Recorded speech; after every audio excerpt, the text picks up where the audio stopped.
आज हम लोग स्टार्ट करेंगे फिगर्स ऑफ स्पीच। ठीक है, फिगर्स ऑफ स्पीच को हम लोग हिंदी में बोलते हैं अलंकार। ठीक है, ओके।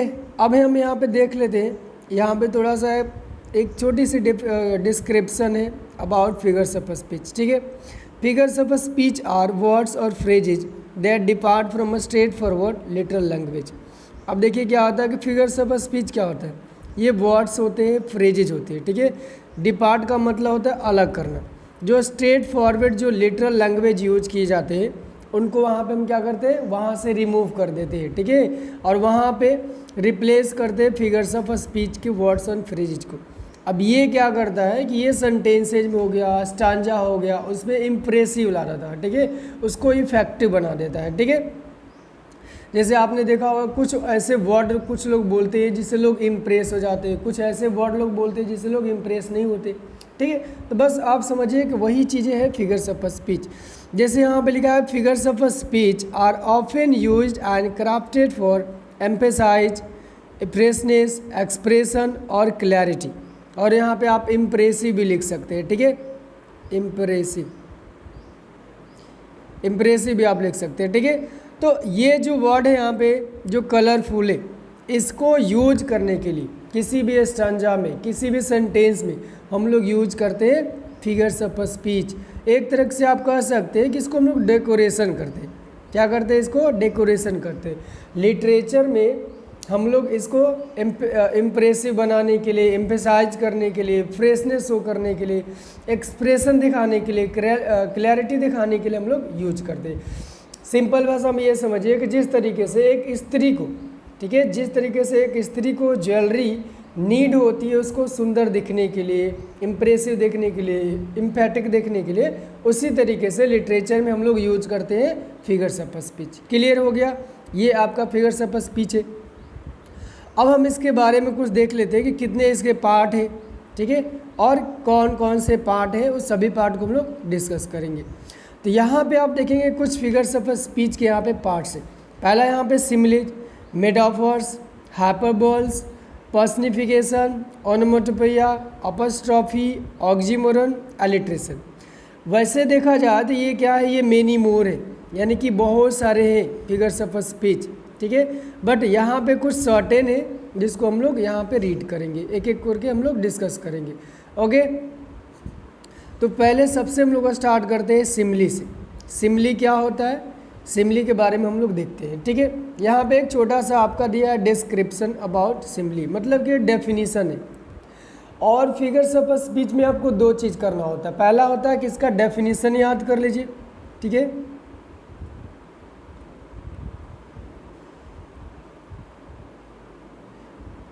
Sorry, definition. ठीक है, और दूसरा जो होता है इसका एग्जाम्पल याद कर लीजिए। बस ये दो चीज़ें होती है ना, आपको बस याद करना होता है। तो हम लोग यहाँ पे देखते हैं कि इसका डेफिनीशन क्या है। ओके,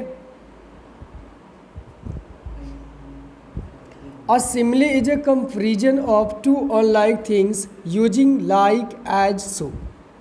अब इसमें देखिए कि कंपैरिजन होता है। पहले ध्यान से ये समझिए कि सिमिली जो फिगर ऑफ स्पीच होता है उसको हम लोग हिंदी में बोलते हैं उपमा, उपमा अलंकार बोलते हैं। ठीक है, ये चीज़ें यहाँ पे कह रहा है कि सिमिली जो होती है इसमें क्या होती है, कंपैरिजन होती है। कंपैरिजन का मतलब तुलना किया जाता है किसके बीच में, दो थिंग्स होना चाहिए और दो अनलाइक। अनलाइक का मतलब होता है डिफरेंट होना चाहिए। क्या होना चाहिए, डिफरेंट होना चाहिए थिंग्स, मतलब कि वो थिंग्स क्या होना चाहिए, अलग अलग होना चाहिए, सेपरेट होना चाहिए। अब सेपरेट का मतलब यहाँ पे ये है कि ह्यूमन बींग्स हो, ह्यूमन बींग से हम लोग कंपेयर तो कर सकते हैं बट वो सिमिली फिगर ऑफ स्पीच नहीं हो सकती है। ठीक है, एग्जाम्पल पे आप लोग पूरा मतलब क्लियर हो जाएगा। जैसे यहाँ पे लाइक है, आज है, सो है, ये वर्ड यदि किसी भी सेंटेंस में आपको दिखता है, ठीक है, और सेकेंड थिंग ये देखना है कि कंपैरिजन जो हो रहा है ये टू अनलाइक ऑब्जेक्ट्स होना चाहिए। ठीक है, यानी कि डिफरेंट ऑब्जेक्ट्स होना चाहिए। ठीक है, तीसरा आपको देखना है कि having at least one quality, one quality होना चाहिए। ठीक है, और ये वन क्वालिटी सेम होना चाहिए।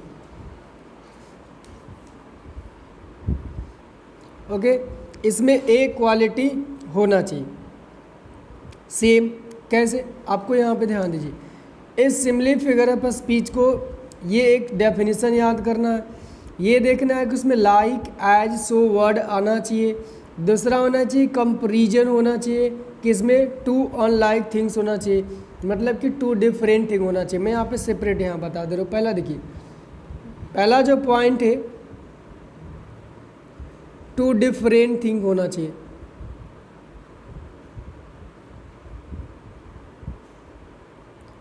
आप थिंग्स बोलिए या ऑब्जेक्ट बोलिए, ठीक है, ये पहला होना चाहिए पॉइंट कि कंपैरिजन किसमें के किसके बीच में होना चाहिए, टू डिफरेंट थिंग्स के बीच में होना चाहिए। दूसरा जो आपका पॉइंट है सेकेंड, ये आपको याद रखना है कि एज लाइक सो उसमें यूज होता है, ठीक है। तीसरा जो थर्ड पॉइंट है ये देखना है कि उसमें एटलीस्ट वन पॉइंट कॉमन होना चाहिए, at least one point should be common.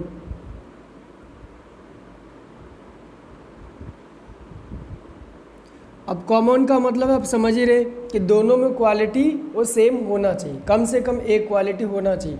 ये तीन चीज़ें हैं और ये तीनों यदि आपको रिमेंबर है तो फिर आप कभी सिमिली को फॉरगेट नहीं करेंगे।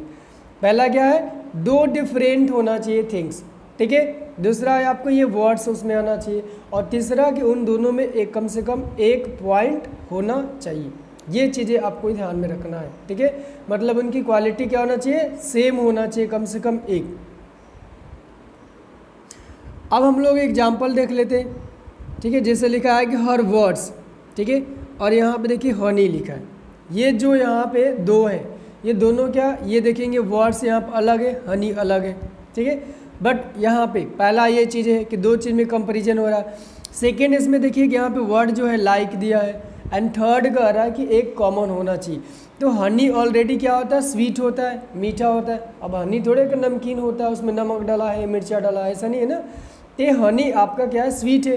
अब जो किसी के वर्ड, ठीक है, प्यारा लगता है, किसी का वर्ड आपको बेकार भी लगता है, ठीक है। तो ये चीज़ आपको देखना है कि यहाँ पे लिखा कि her words are sweet like honey, मतलब उसका शब्द ऐसा है, ठीक है। ये कह रहा कि उसका शब्द हनी के जैसा मीठा है, मतलब कि उसका शब्द शहद के जैसा मीठा है, ये कह रहा है, ठीक है। पहला एग्जाम्पल। दूसरा आप लिखा कि यू, और देखिए पिक्चर, यू का मतलब यहाँ पे ह्यूमन बीइंग है, ये डिफरेंट है और पिक्चर डिफरेंट है, बट दोनों के यहाँ पे कंपेयर किया जा रहा है। पिक्चर ऑलरेडी सुंदर ही होता है, ठीक है।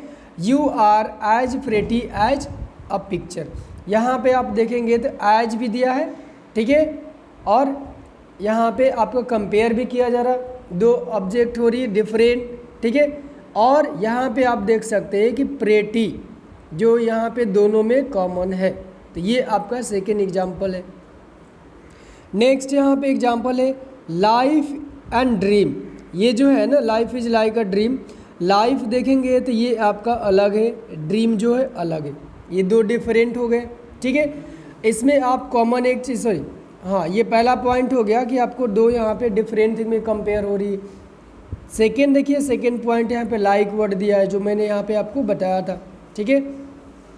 थर्ड ये कह रहा है क्या, थर्ड ये कह रहा है कि लाइफ और ड्रीम इन दोनों में एक चीज़ कॉमन है, और कॉमन क्या है कि लाइफ भी एक बार आती है और चली जाती है, ठीक है। उसी तरीके से स्वप्न भी एक बार आता है चला जाता है। जिस तरीके से लाइफ होता रहा, ऐसा थोड़े कि हम मरेंगे तो जन्म नहीं लेंगे, ठीक है, लेकिन हम मरेंगे तो फिर अपने मतलब क्या, जिस अवस्था में अभी है तो उस अवस्था में हम लोग नहीं रहेंगे, पता नहीं कौन सा हम लोग मतलब प्राणी बनेंगे, कभी एनिमल बन जाएंगे, डॉग बन जाएंगे, ठीक है। उसी तरीके से यदि स्वप्न देखे तो ड्रीम भी हमारा क्या होता है, जो ड्रीम एक बार हम लोग देख लेते हैं कि किसी मतलब कोई ऐसा ड्रीम हमने देखा ना, मतलब बहुत मतलब भयानक ड्रीम था, सॉरी हाँ, तो उसमें आप देख रहे हो कि आपको मतलब क्या है, स्नेक आपको मतलब पीछा कर रहा है या आपको टाइगर पीछा कर रहा है, आप भाग रहे हो, भाग नहीं पा रहे हो, बट वो सेम ड्रीम क्या होता है आपको नेक्स्ट डे नहीं आता है, ठीक है। तो ये दोनों चीज़ें आपको यहाँ पे क्लियर हो गया हो कि लाइफ और ड्रीम में एक चीज़ कॉमन है कि दोनों एक बार आते हैं फिर चले जाते हैं,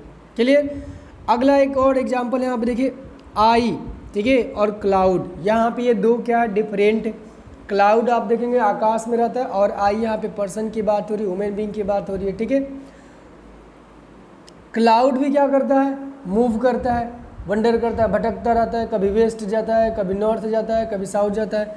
और आई देखो, वंडर का मतलब होता है वंडर का मतलब होता है ऐसे ही भटकना। क्या होता है इसका मतलब, भटकना होता है। सेकेंड यहाँ पे देखिए एज यहाँ पे दिया है, ठीक है।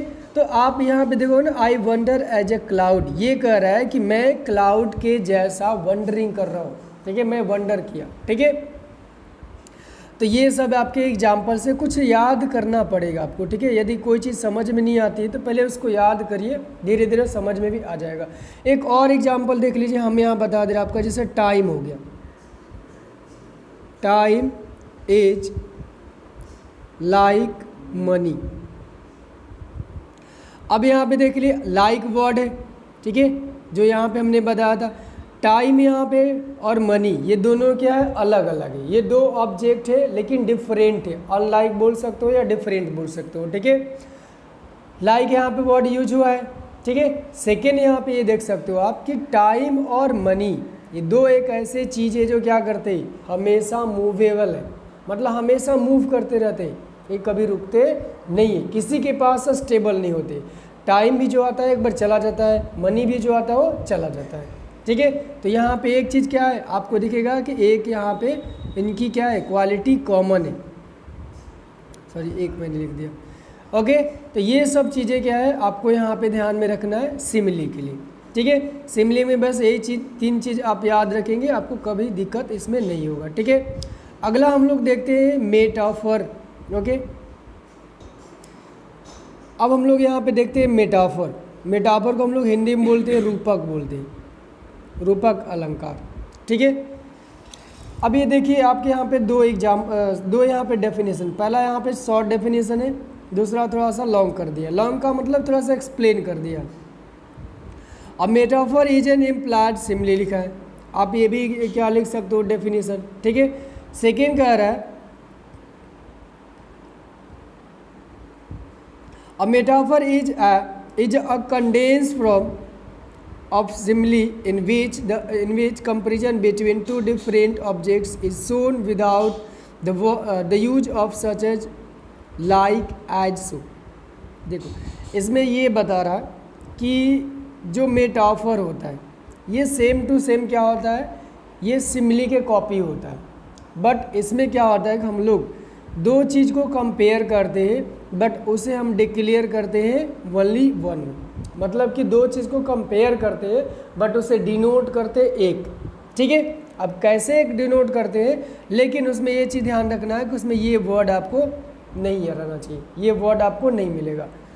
एक छोटा सा मैं आपको ट्रिक बता दे रहा हूँ, जिसमें इसमें मेटाफर में आपको सबसे पहले देखोगे ईज मिलेगा, एम मिलेगा, आर मिलेगा, हैज मिलेगा एंड हैव मिलेगा। ये वर्ड है आपके हैं मिलेंगे उसमें, तो समझना कि क्या है, ये सीधे सीधे मेटाफर है।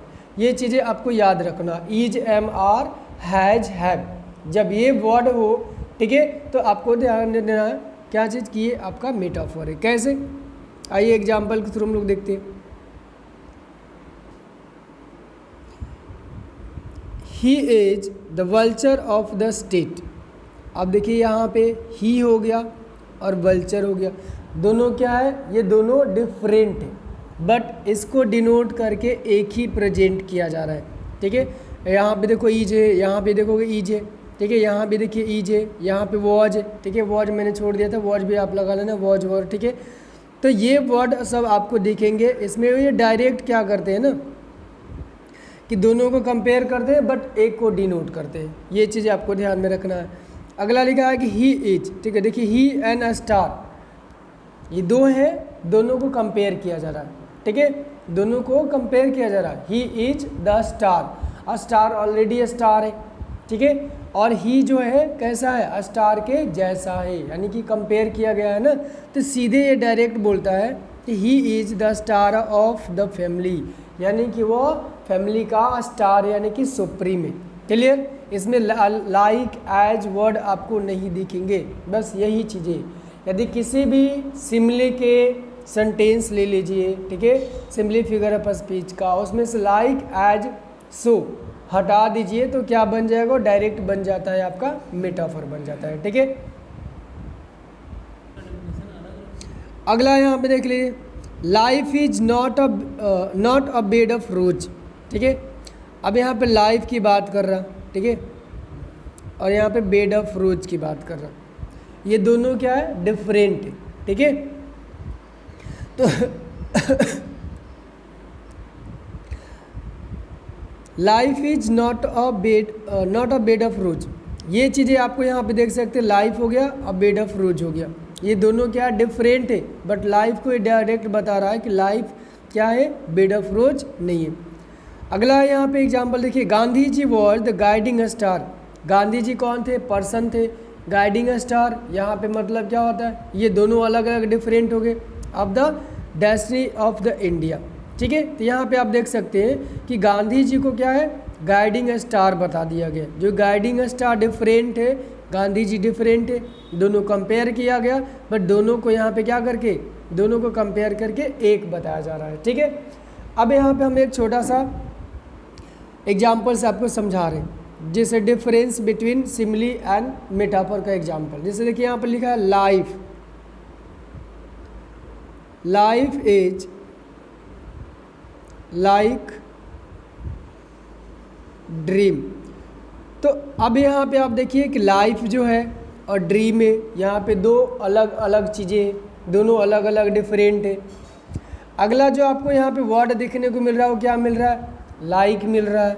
ठीक है, अब दोनों में हम देखेंगे क्या चीज़ कि दोनों में एक कॉमन कोई है कि नहीं, तो कॉमन इनकी क्वालिटी है कि लाइफ भी हमारी है, वो एक बार ही मिलती है, जो स्वप्न एक बार आता है वो दोबारा वापस नहीं आता, दूसरा हम लोग स्वप्न देखते हैं। ठीक है, उसी तरीके से हमारा लाइफ जो है ना, हमको एक बार मिली, दोबारा लाइफ में पता नहीं हम लोग क्या बनेंगे। ठीक है, तो ये चीज़ें इसमें कॉमन है। इसी को यदि हम आपको बताते हैं, इसी को हम यहाँ पे लिख देते हैं, देखिए लाइफ इज ए ड्रीम। अब ये देख ली, लाइफ है और ड्रीम है, दोनों यहाँ पे भी डिफरेंट है, बट यहाँ पे जो लाइक वर्ड है क्या हो गया, यहाँ से रिमूव हो गया, हट गया है। तो ये आपका फर्स्ट वाला जो सिमिली हो गया और सेकेंड वाला आपका मेटाफर हो गया। ये दो एग्जाम्पल्स है, बस आप रट लो, या आप सबसे बेस्ट ये चीज़ें हैं। ठीक है, देखो यहाँ पे आप देखोगे तो ईज इसमें मिलेगा, इसमें भी ईज है, बट ये यहाँ पे क्या होता है, ईज मेन का काम करता है, इसमें लाइक एज सो नहीं आता है। ठीक है, ये तो हो गया एग्जाम्पल। एक और मैं आप लोग को एग्जाम्पल बता रहा हूँ। ठीक है, जैसे ये अगला है आपका, जैसे time, time is like money. अगला जो है वो देखिए यहाँ पे, टाइम इज मनी। अब देखिए मनी भी है यहाँ पे, ठीक है, और टाइम भी, बट ये देखिए कि जो वर्ड है ना लाइक, यहाँ से रिमूव कर दिया गया है, इसीलिए इसको हम लोग मेटाफर बोलते हैं, इसको सिमिली बोलते हैं। ये चीज़ें बस आपको ध्यान में रखना है। आप देखो कि दो ये एग्जाम्पल हो गया और दो मैंने जो पहले बताया, तो इन दोनों एग्जाम्पल को आप खुद से समझिए, धीरे धीरे फिर आपको समझ में आ जाएगा। ठीक है, जैसे एक और एग्जाम्पल हम आपको सिमिली का बता दे रहे, जैसे सिमिली है ना, यहाँ पे इसका एक और एग्जाम्पल बता रहे, जैसे आप देख लीजिए, लिखा है यहाँ पे, sea is as fresh as the dew. अब ये देखिए ड्यू जो है ना, ये क्या है, डिफरेंट थिंग है, और यहाँ पे सी जो है डिफरेंट थिंग है, दोनों अलग अलग चीज़ें हैं। बट देखिए कि जो ड्यू है ना, इसमें ऑलरेडी क्वालिटी होती है किसकी, फ्रेशनेस की, ये ऑलरेडी ताज़ा रहता है। ठीक है, अब सी है, अब इसकी भी क्वालिटी क्या है, यहाँ पे फ्रेशनेस की है, मतलब कि दोनों में ये क्वालिटी क्या हो रही है, आपका सेम हो रही है। जो वर्ड्स आप देखिए यहाँ पे एज आपके वर्ड्स दिख रहे, मतलब कि ये दोनों डिफरेंट हो गए, एज भी दिख गया। ठीक है, और आपका एक क्वालिटी भी इसमें मिल गया, तो ये हो गया आपका सिमिली का। एक और देख लीजिए, जैसे हो गया यहाँ पे, निशा एज, एक second,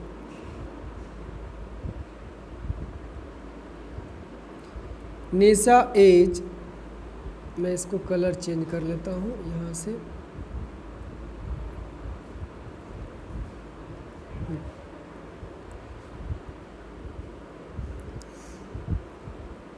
Nisha is as beautiful as the moon. The moon भी लिख सकते हो आप, रोज भी लगा सकते हो, ठीक है। तो यहाँ पे देखिए कि द मून की यदि हम बात करें तो द मून क्या है यहाँ पे, डिफरेंट है। निशा जो है यहाँ पे ये डिफरेंट है, दोनों अलग अलग चीज़ें हैं, ठीक है, दोनों अलग डिफरेंट थिंग हो गया, एक चीज़ मिल गया। दूसरा यहाँ पे देखिए एज दिया है ना, एज है, सेकेंड पॉइंट भी आपका मिल गया सिमिलरिटी पहचानने का। एंड थर्ड आपको देखना है कि दोनों में क्या होना चाहिए, एक क्वालिटी कॉमन होना चाहिए। तो चंद्रमा ऑलरेडी सुंदर होता है, ठीक है, उसको सुंदरता किसी की नीड नहीं होती, बट ये कह रहा है कि निशा जो है ये भी क्या है, उस चंद्रमा के जैसा ही सुंदर है। तो ये आपका सिमिली का एग्जाम्पल्स है, ठीक है। अब हम लोग अगला चलते हैं, नेक्स्ट देखते हैं। मेटाफर भी हमारा हो गया, ठीक है। अगला है आपका hyperbole.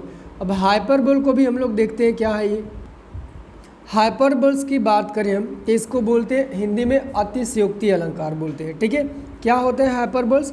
Hyperbole is a figure of speech in which things are represented as greater, smaller, better और worse, okay, than they really are और एक्चुअली आर। अब ये डेफिनेशन ये बता रहा है कि ये हाइपरबोल होते, इसमें थिंग्स को कैसे रिप्रेजेंट किया जाता है, या तो ग्रेटर यानी कि ज़्यादा बताया जाता है, या तो स्मॉलर बताया जाता है, या तो बेटर या सबसे खराब बताया जाता है, ठीक है। लेकिन जो एक्चुअल होते हैं उसको हम लोग नहीं बताते, या तो एक्चुअल से हम लोग ज़्यादा बताएंगे या एक्चुअल से कम बताते हैं, इसीलिए हम लोग इसको बोलते हैं हाइपरबोल, ठीक है। एग्जाम्पल देखिए, खुद ही आपको यहाँ पे समझ में आ जाएगा। 10,000 आई सा एट अ ग्लेंस। अब ये ग्लैंस का मतलब होता है झलक में, ठीक है। अब एक झलक में कोई बता रहा है कि मैंने 10,000 चीज़ों को देखा, बट ये क्या इम्पॉसिबल है, एक साथ एक झलक में एक पलक में हम लोग कभी भी 10,000 चीज़ को नहीं देख सकते। मतलब यहाँ पे क्या किया जाए, थिंग्स को बढ़ाया गया, यानी कि कैसे प्रेजेंट किया गया, ग्रेटर, ओके। अगला यहाँ पे देखिए लिखा कि floods of tear flowed from her eyes. अब उसकी आँख से क्या हो गया है, फ्लड्स यानी कि आंसुओं का धारा बह गया। अब आंसुओं का धारा कैसे बह सकता है भाई, कोई भी मान को रोएगा तो क्या करेगा, उसका मतलब कि थोड़ा थोड़ा होगा ना। अभी आंसू का धारा कैसे बनेगा, फ्लड मतलब यहाँ पे बाढ़ हो गया, ठीक है, तो यहाँ पे धारा से। अगला है the clouds broke when he sneeze.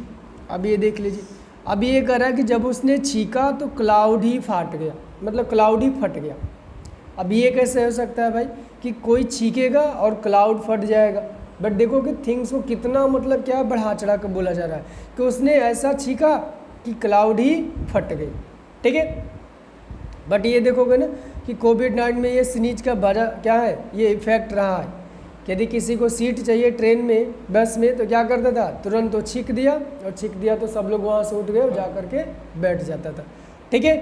तो ये चीज़ें आप देख लो कि किसी ने छींका और सीधे क्लाउड क्या होता है, ब्रोक हो गया, टूट गया, ओके। अगला देखिए, reverse of blood flowed on the battle field. अब ये कह रहा है कि युद्ध के मैदान में नदियों का क्या हो गया, सॉरी रिवर्स यानी कि ब्लड्स का, यानी कि खून का धारा बह गया। अब ये ऐसे कैसे हो सकता है, कभी भी होगा तो मान लो कि ब्लड बहेगा, लेकिन खून का धारा कैसे बहेगा।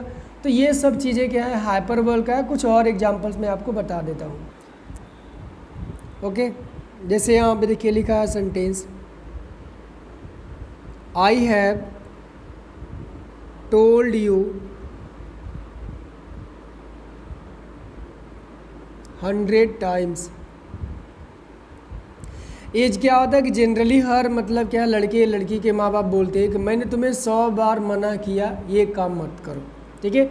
अब ये देख सकते हो कोई 100 बार बोल नहीं सकता, 100 टाइम्स, ठीक है। तो यहाँ पे क्या किया जाए, एम्फेसाइज किया जा रहा है, ठीक है, कि मैंने 2 बार बोला, लेकिन वो 2 बार कितने बार का हो गया, वो 100 टाइम्स के बार हो गया, ठीक है। तो यहाँ पे एक आपका एग्जाम्पल है, ठीक है, आई हैव टोल्ड यू 100 टाइम्स, मैंने तुम्हें 100 बार मना किया ये काम मत करो। बट कभी पूछना अपने माँ बाप से, जब वो बोलते हैं तो क्या वो 100 बार बोलते, नहीं बोलते, एम्फेसाइज कर देते, ठीक है, मतलब 2 बार ही बोल देते हैं, बट क्या बोलते हैं कि मैंने 100 बार मना की। अब ये 2 बार को हम लोग क्या करते हैं, 100 बार वो एम्फेसाइज करते हैं, मतलब कि मैंने तुम्हें बहुत बार बोला ये चीज़ें मत करो। बट ये देखिए ना कि यहाँ पे 2 बार बोले, कितना बोले, थिंग्स को बढ़ा चढ़ा कर बोला उन्होंने, ठीक है। तो ये भी क्या हो गया, आपका हाइपर बोल हो गया। तो इस तरीके से आप देखोगे थिंग्स को हम लोग क्या करते हैं, एग्जीग्रेट करते हैं, बढ़ा चढ़ा के बोलते हैं। अगला देखते हैं हम लोग, अगला जो है पर्सनिफिकेशन। पर्सनिफिकेशन को हम लोग हिंदी में बोलते हैं मानवीकरण, मानवीकरण बोलते हैं, ठीक है, ये चीज़ ध्यान रखना। अब मानवीकरण का मतलब सीधे सीधे इसका ये हो रहा है कि हम लोग इसमें क्या करते हैं, एक निर्जीव जो वस्तु होते, जैसे कॉपी हो गया, पेन हो गया, आइडियाज हो गया, ठीक है, इनको कैसे हम प्रेजेंट करते हैं, ह्यूमन बीइंग जैसा, मतलब लिविंग बीइंग जैसा। देखिए इसमें होता क्या है आपको बता देते हैं, फिर हम लोग यहाँ पे नॉन लिविंग जो होते हैं ना, एक सेकंड,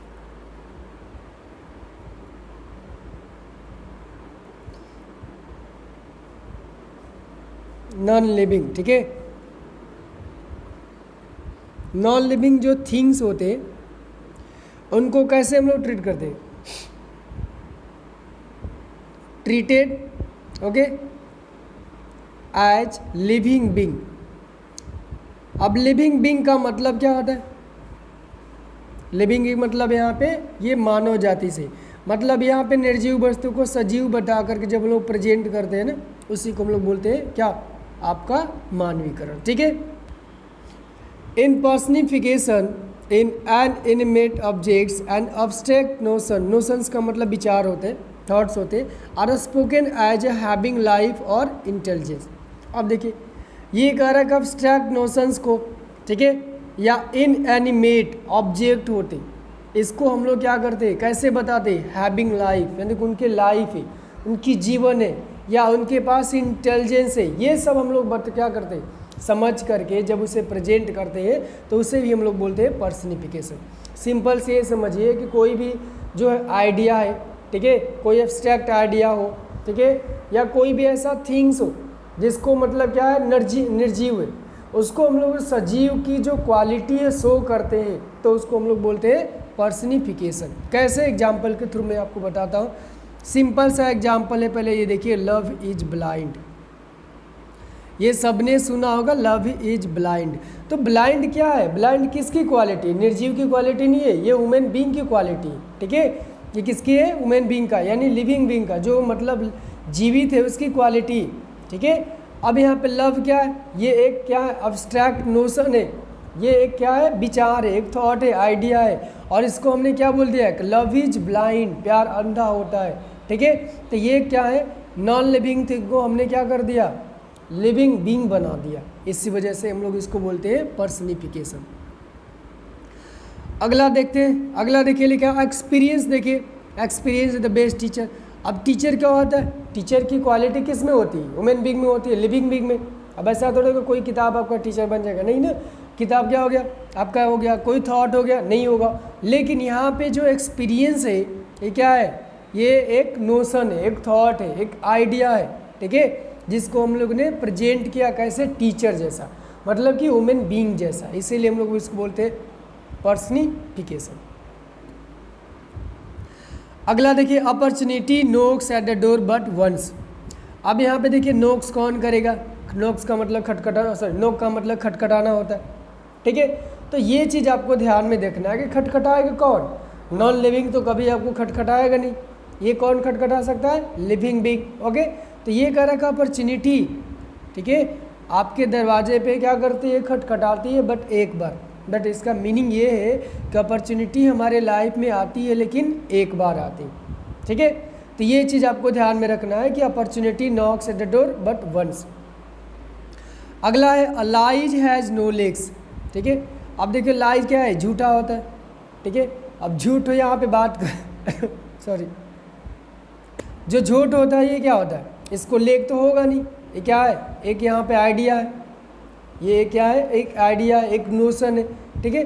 अब इसको हमने क्या बता दिया, लेग बता दिया। लेग किसको होते हैं, वो लिविंग बीइंग का होता है ना, इस वजह से ये सभी क्या है, आपके पर्सनिफिकेशन होते हैं। अगला लिखा है time and tide wait for none. तो ये दोनों जो होते हैं ना, कभी किसी को वेट नहीं करते, टाइम एंड टाइड। टाइम हो गया, एंड टाइड का आपको पता है ज्वार भाटा होता है, ये किसी को वेट नहीं करते, जब मन करते हो आ जाते हैं और चले जाते हैं, ठीक है। तो ये सब चीज़ें आप देख लीजिए, यहाँ पे क्या है, टाइम कभी किसी का वेट करता है, टाइम क्या है, अब समय है, ठीक है, समय किसी का वेट करता है, नहीं करता, बट यहाँ पे वेट कौन करता है? लिविंग बीइंग करते हैं। क्या किताबें हमारी वेट करती? नहीं करती, ठीक है। बट यहाँ पे देखिए कि लिविंग बीइंग जो आइडिया है, सॉरी नॉन लिविंग, ठीक है, अब्स्ट्रैक्ट जो नोशन है या नॉन लिविंग जो थिंग्स है ना, उनको हम क्या करते हैं, उनके अंदर हम क्वालिटी शो करते हैं लिविंग बीइंग का। इस वजह से हम लोग बोलते हैं इसको पर्सनिफिकेशन। जैसे देख लीजिए यहाँ पे मैं बता दे रहा हूँ,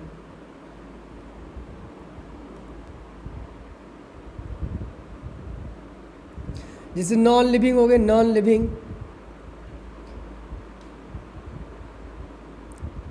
थिंग्स हो गया।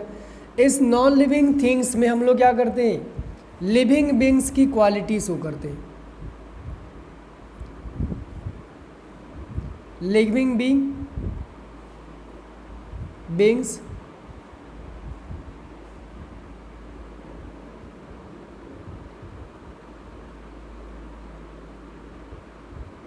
क्वालिटीज आर सोन। बस ये चीज़ें आपको ध्यान रखना है कि नॉन लिविंग जो थिंग्स है, ठीक है, इसमें क्या करते हैं हम लोग, लिविंग बीइंग्स की जो क्वालिटीज होती है उसमें दिखाई जाती है। इसी वजह से हम लोग इसको बोलते हैं personification. Okay, so I hope आपको क्लियर होगा। अगला हम लोग देखते हैं, ये है आपका ओनोमेटोपोइया, ठीक है। इसको हम लोग बोलते हैं ध्वनि सूचक। ध्वनि सूचक मतलब है कि इसमें साउंड को रिप्रेजेंट किया जाता है किसी चीज़ का, चाहे मैन का साउंड हो, चाहे बर्ड्स का साउंड हो, चाहे किसी एनिमल का साउंड हो, उसको हम लोग रिप्रेजेंट करते हैं। Okay, onomatopoeia is a figure of speech in which words are used to imitate. Imitate का मतलब होता है नकल करना, ठीक है, साउंड। जैसे बज हो गया, ठीक है, हॉन्क हो गया, डीग डोंग हो गया, जीप हो गया, फीज हो गया, ये सभी क्या है आपके, ये सभी साउंड है। और यही साउंड हमें क्या कहलाती है, ओनोमेटोपोइया फिगर्स ऑफ स्पीच कहलाती है, ठीक है।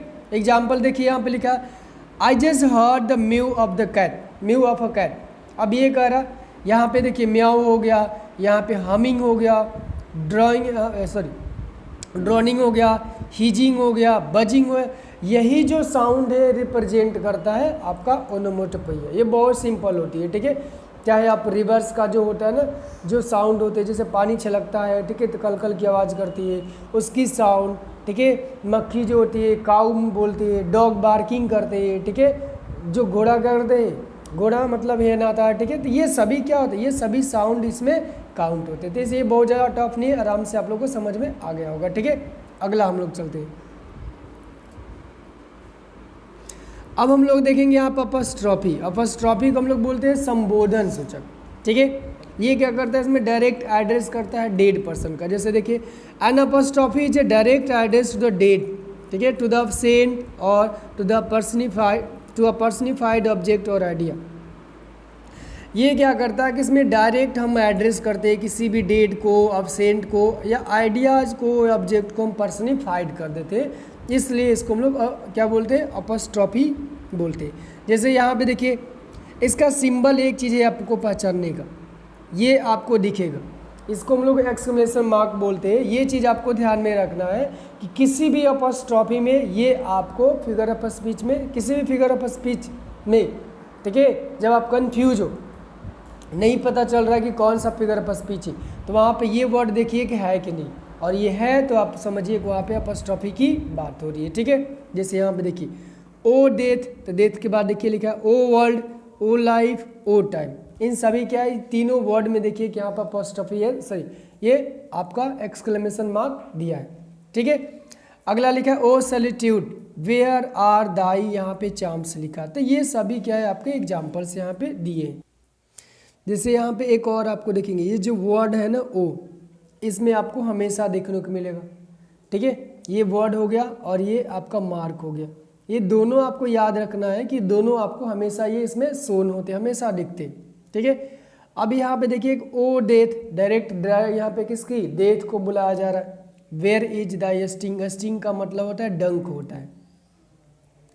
अब डंक का मतलब क्या है, कोई सीधे डायरेक्ट किससे बात कर रहा है, डेथ से बात कर रहा है, ठीक है, और कह रहा है कहाँ तुम्हारा डंक है, मतलब कि या तो किसी को कर रहा है, कर्स कर रहा है, या खुद को मतलब कि कर्स कर रहा है। अगला लिखा है ओ वर्ल्ड, ओ लाइफ, ओ टाइम। इसमें देखिए क्या है कि ये यहाँ पे जो पोएट है, ओ वर्ल्ड, ओ लाइफ, ओ टाइम, वो सभी ये मतलब तीनों से रिग्रेट करते हैं ठीक है। ये जो टाइम है उनको चुभता है, उससे पूछते हैं कि हमारा जो प्राइम लाइफ है, यूथ है, कब आएगा। ये पीबी शैली है, ठीक है। ये एक पीबी शैली है जिनको क्या होता है कि अपने एज से पहले ही क्या होती है, उनकी डेथ हो जाती है, ठीक है। मतलब कि 28 पे इनकी डेथ होने वाली थी, मतलब हो गई थी। तो अब इन्होंने ये बोला था ना कि इनको मतलब ये बता दिया गया कि आप मतलब कि ज़्यादा दिन तक जीवित नहीं रहोगे, ठीक है। तो इस पोएम में उन्होंने लिखा था, ठीक है, कि उनकी जो प्राइम लाइफ है, यूथ है, वो कब वापस आएगा। फिर बाद में उनको रियलाइज होता है कि वापस कभी वो नहीं आएगा। तो इसीलिए इस वर्ल्ड को, इस लाइफ को, इस टाइम को क्या करते हो, वो उस पर लामेंट करते हैं, उससे रिग्रेट करते हैं, उससे क्वेश्चन पूछते हैं, ठीक है, और उससे हेट भी करते हैं। क्लियर। तो ये सब चीज़ें। ओ सॉलिट्यूड, सॉलिट्यूड का मतलब यहाँ पे पता है, ठीक है, अकेलापन होता है, ठीक है। तो ये चीज़ें वेयर आर दाई, देखो दाई का मतलब यहाँ पे पता है, ये ओल्ड इंग्लिश है। दाई का मतलब यू होता है, यहाँ पे योर होगा, ठीक है। यू भी होता है, योर भी होता है, दी एक आता है, इसका मतलब यू होता है। तो ये चीज़ आपका ओल्ड इंग्लिश है, इस वजह से थोड़ा सा वो करना है। तो यहाँ पे आपका पास ट्रॉफी है, इसको हम लोग आगे चलते हैं। अगला जो हमारा है ऑक्सीमोरन है। ऑक्सीमोरन को हम लोग बोलते हैं विरोधाभास हिंदी में, ठीक है। अब क्या होता है कि इसको बस आपको याद ये रखना है कि इसमें अपोजिट वर्ड्स को हम लोग क्या करते हैं, अपोजिट वर्ड्स जो होते हैं ना, ये चीज़ याद में रखना चाहिए कि आपको इसमें अपोजिट वर्ड्स क्या करेंगे, हमेशा मिलेंगे, ठीक है। जैसे स्वीट पेन हो गया, ठीक है, इरेगुलर रेगुलर मिलेगा आपको। उसके बाद लव हेट मिलेगा, एग्री डिसएग्री मिलेगा। तो ये सब चीज़ें आपको ऑक्सीमोरन फिगर ऑफ स्पीच में शो होती है, ठीक है। Oxymoron is a figure of speech in which two opposite ideas are joined to create an effect. इसमें क्या करते हैं हम लोग, दो अपोजिट वर्ड्स को, आइडियाज को ज्वाइन करते हैं, किसके लिए, इफेक्ट को क्रिएट करने के लिए, ठीक है। ये बहुत ज़्यादा इफेक्टिव मतलब होता है, ठीक है। जैसे अब यहाँ पे देखिए एग्जाम्पल में कुछ इसको देख लेते हैं हम। अब यहाँ पे देखिए लिखा है the common oxymoron phrase is combination of an adjective proceeded by a noun with contrasting meaning such as cruel kind और living death। अब यहाँ पे देख लो इसमें क्या होता है, इसमें जब फ्रेज की कॉम्बिनेशन होती है तो एक एक एडजेक्टिव आता है और दूसरा नाउन आता है। मतलब जब एडजेक्टिव और नाउन को ये फॉलो करेगा। जैसे देखिए यहाँ पे क्रूअल, तो क्रूअल क्या है आपका, ये एडजेक्टिव है, और काइंडनेस जो है आपका नाउन है। ये दोनों फॉलो होकर के आते हैं। अब क्रूअल यहाँ पे निर्दयी है, ठीक है, काइंडनेस का मतलब दयावान है। अब देख लो कि दो अपोजिट वर्ड है बट एक साथ इनको ज्वाइंट किया गया है। अगला वर्ड है लिविंग। लिविंग का मतलब यहाँ पे क्या है, लिविंग यहाँ पे जीवित है, और डेड का मतलब मरा होना। तो दोनों यहाँ पे वर्ड देख लो कंट्रास्ट है, अपोजिट है, बट दोनों क्या करें यहाँ पे ज्वाइंट हो रहे सेंटेंस में। कुछ एग्जाम्पल्स हम लोग देख लेते हैं। यहाँ एग्जाम्पल है, जैसे देखिए यहाँ पे लिखा है there was a love hate relationship between the two neighbouring state. तो ये बात सही है। अब ये कह रहा है कि जो नेबरिंग स्टेट्स है, ठीक है, उनके बीच में कैसे रिलेशंस होती है, लव हेट की होती है, प्यार भी होती है और हेट भी होती है, नफरत भी होती है। अगला जो है आपका the professor was giving a lecture on virtual reality. देखिए वर्चुअल का मतलब होता है रियलिटी से ये पीछे हो, मतलब रियलिटी के मतलब क्या, बियॉन्ड होना, ठीक है। मतलब ये रियलिटी नहीं होता, वर्चुअल का मतलब रियल नहीं होता, ठीक है। तो वर्चुअल का मतलब हो गया कि जैसे हमने बोला, जिसे कहते हैं ना कि बोलना आसान होता है, करना मुश्किल होती है, ठीक है।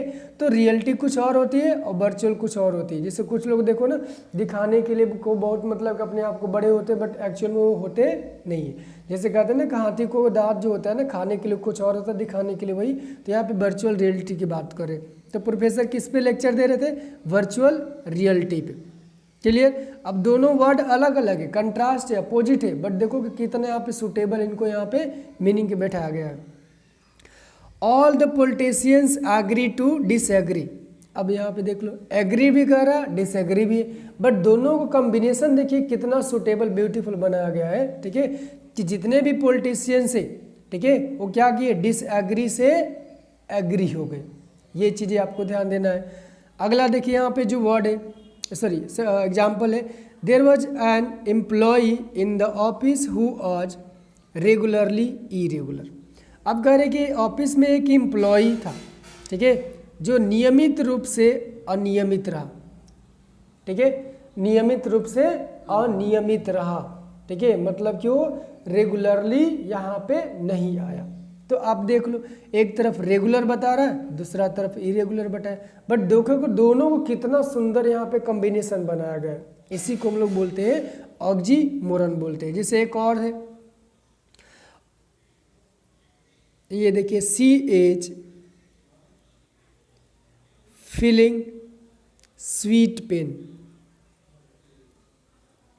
अब देखो यहाँ पे ये पेन का मतलब दर्द होता है, ऐसा थोड़ा है कि पेन में कोई चीनी या गुड़ मिला देता है कि नहीं चलो थोड़ा मीठा हो जाएगा। और स्वीट क्या होता है, मीठा ऑलरेडी होता है। तो ये भी कह रहा है कि वो कैसे फील कर रही है, वो स्वीट पेन फील कर रही है। एक और देख लिया यहाँ पे, ये हो गया जैसे this is an open secret, open. अब यहाँ पे देख लो, ये सीक्रेट भी बता रहा, ओपन भी बता रहा। अभी कह रहा है क्या है, एक ओपन सीक्रेट है। अब ऐसे कैसे होता है, जो सीक्रेट है वो तो क्या है, हाइड है, छुपा हुआ है, ओपन कहाँ है, और जो ओपन है वो सीक्रेट कहाँ है। बट यहाँ पे दोनों वर्ड को क्या किया है, कंबाइन किया गया है, और एक सेंटेंस में कितना ब्यूटीफुल से यहाँ पे यूज किया गया है। इसी को हम लोग बोलते हैं क्या, ऑक्सीमोरन। ओके, तो यहाँ पे ऑक्सीमोरन आपका फिनिश हो गया। अब हम लोग देखते लेते हैं, ये है हमारा लास्ट है। अब ये अलिट्रेशन, अलिट्रेशन को हम लोग हिंदी में बोलते हैं अनुप्रास अलंकार, ठीक है। क्या होता है, it is a figure of speech in which the same sound, syllable, letter, words is repeated, ठीक है, word is repeated at the beginning of 2 और मोर वर्ड्स। अब यहाँ पे ध्यान दीजिए, ये कह रहा है कि इसमें फिगर ऑफ स्पीच में क्या होता है, सेम, सेम का मतलब होना चाहिए कि दोनों मतलब क्या, सेम होना चाहिए। सेम साउंड या तो आएगा, या तो सेम सिलेबल आएगा, या सेम लेटर, लेटर का मतलब अक्षर होता है, या सेम वर्ड आएगा। इनकी क्या होती है, रिपीटेशन होती है। रिपीट होगा कैसे, बिगिनिंग में जो 2 वर्ड्स आएंगे या 2 से ज़्यादा आएंगे तो उसको हम लोग बोलेंगे एलिट्रेशन अलंकार, ठीक है। देखिए यहाँ पे एग्जाम्पल में, जैसे यहाँ पे लिखा है देखो सी सी सी सी, और लास्ट में यहाँ पे देखिए, ये सभी में आप देख रहे हो ना, एस को रिपीट हुआ है। एस जो क्या है यहाँ पे वर्ड है ना, या सॉरी लेटर है, इसका रिपीटेशन हुआ है। मतलब यहाँ पे ध्यान दीजिए कि किसी भी सेंटेंस में कॉन्सोनेंट का, किसका, कॉन्सोनेंट का रिपीटेशन होता है तो उसको हम लोग बोलते हैं एलिट्रेशन, ठीक है। अब यहाँ पे देख लो कि सी सेल्स बाय द सी शोर। अब शोर का मतलब होता है समुद्र के किनारे, ठीक है। सेल्स का मतलब होता है अ काइंड ऑफ, यहाँ पे समुद्रीय जीव, जिसको अरे केकड़ा के समथिंग ऐसे कुछ बोलते हैं, ठीक है। अब सेल्स का मतलब बेचना होता है, सी का मतलब पता ही है, और यहाँ पे समुद्री। तो ये चीज़ें आपको यहाँ पे ध्यान रखना है। अगला देखिए यहाँ पे पी पी पी, सभी में आप देखिए यहाँ पे सभी में क्या पी है, पी साउंड को यहाँ पे क्या किया है, यहाँ पे रिप्रेजेंट, यानी कि पी जो लेटर है इसका रिपीटेशन ज़्यादा है। अगला देखिए water water everywhere not any drop to drink. अब ये देखिए वाटर वाटर, यहाँ पे क्या हो गया, वर्ड का रिपीटेशन हो गया, ठीक है, सेम वर्ड का रिपीट हो रहा है, इसमें सेम लेटर सब मतलब रिपीट हो गया। अब कह रहेगा पानी पानी सभी जगह है, लेकिन पीने के लिए एक ड्रॉप भी नहीं है, ठीक है। Day after day we stuck nor breath nor motion. अब ये कर रहा है, आप भी देखो कि यहाँ पे सभी क्या है, रिपीट हो रहे, 2 बार रिपीट हुए, 2 बार या 2 से ज़्यादा बार रिपीट होंगे ना, तब हम उसको एलिट्रेशन अलंकार बोलते हैं। ये चीज़ ध्यान में रखना है आपको, ठीक है। ये कह रहा है दिन पर दिन हम लोग क्या करते जा रहे हैं, हम लोग फंसते जा रहे हैं, न हम लोग सांस ले पा रहे, नहीं हम लोग यहाँ से मोशन कर पा रहे। तो ये चीज़ें हैं आपको फिगर ऑफ स्पीच एलिट्रेशन, ठीक है। सो आई होप आप लोग को ये चीज़ें समझ में आ गया होगा, और कोई यदि डाउट होती है तो आप लोग मुझे कमेंट में बता सकते हैं। Thank you.